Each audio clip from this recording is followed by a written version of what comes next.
The overall goal of this experiment is to develop a new approach to analyze membrane proteins at retinal ribbon synapses quantitatively. This method can help answer key questions in the retina neurobiology field, such as the precise location of proteins at synapses within the circuit. The main advantage of technique is that it can estimate the number, density, and variability of multiple proteins at retinal ribbon synapses, demonstrating the procedure of freeze substitution and ultrasync sectioning will be Drs. Ronald Petralia and Ya-Xian Wang from the NIDCD Advanced Imaging Core.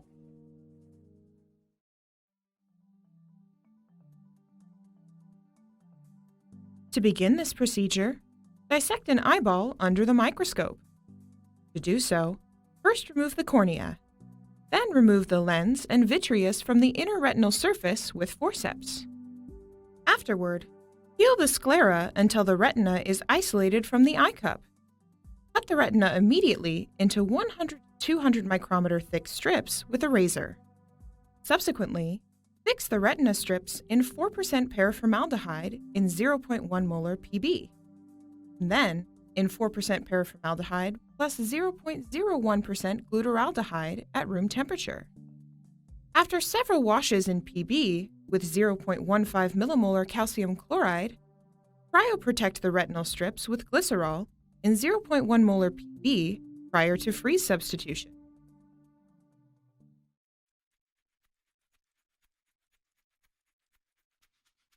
Prior to placing the frozen tissue into the flat embedding holders, cut a thin circle from a clear plastic sheet and place it on